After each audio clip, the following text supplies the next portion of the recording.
At this point, I'm going to open it up to people who volunteer to speak, and here's Mr. Gross. He wants to talk about poison from the skies. Hi, good afternoon, ladies and gentlemen. I'm glad to see all of you here. The last time I was here was on July 4th of this year. We had a tea party on the other corner. I don't know how many, I see some familiar faces. At that time, I talked about climate change, and the way I got into the whole climate change research that I had done was by looking up at the skies and singing lingering jet contrails. Now, over the last few years, I've joined with others. We created a website called NewYorkSkywatch.com. New York is spelled out, and we put a lot of our research up on the site.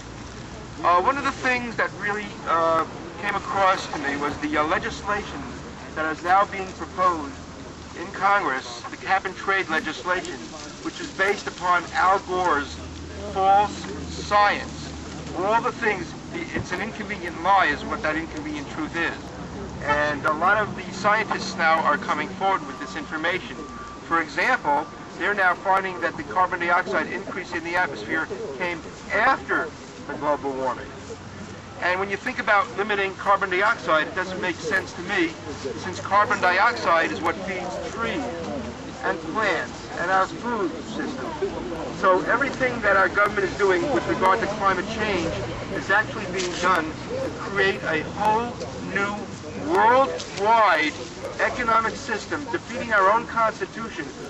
President Obama is planning to go to Copenhagen in December and sign a UN treaty. This UN treaty will give up the United States citizens' rights, and they will create a new world government and a new world economic system. So please pay attention very carefully.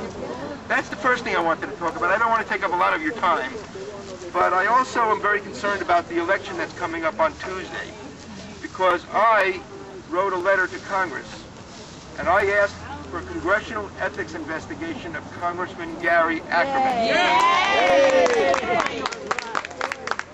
And the reason why I did that is I don't even live in the 19th district. I live in the 20th district.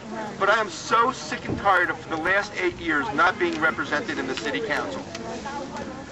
John Liu did nothing for my district. I live north of Northern Boulevard, and all I see is houses like that one over there being destroyed, and a big apartment house being put up.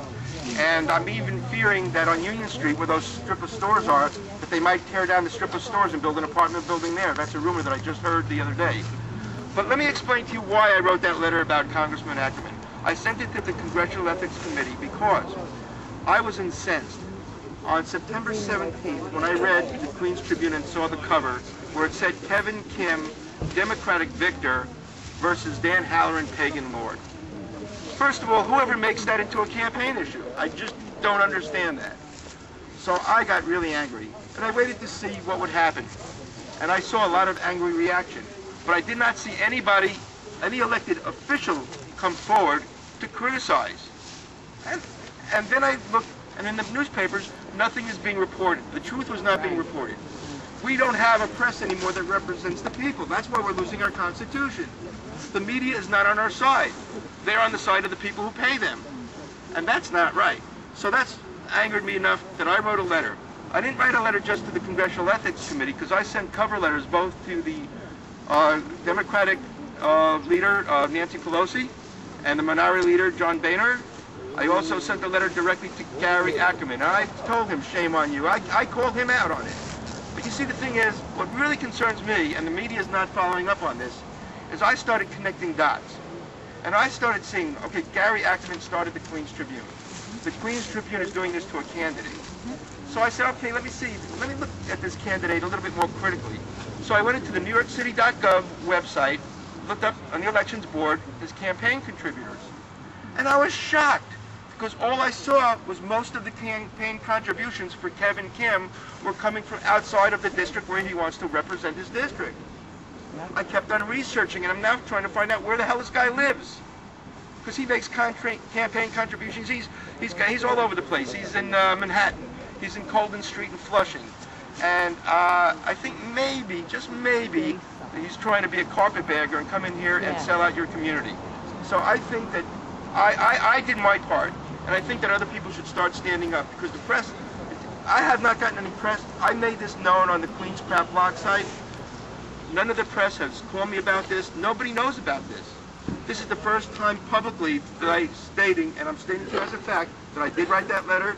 I have not received a reply, but I'm going to take it further. I'm going to make sure that the media knows that I did it, why I did it, and we got to get our freedom. We got to win back our rights. We can't let people sell out our communities, and that's what's happening. I object to it. I'm hoping that other people here are listening to me and get angry and do something else, write letters, do things, become proactive. Because I'm glad to see you all here, but it's one thing to attend an event like this, but it's another thing to take back the emotion and the passion that you feel here today and put it into writing. Do something. Write a letter. But this is not over, and I'm continuing my investigation. I will pursue this.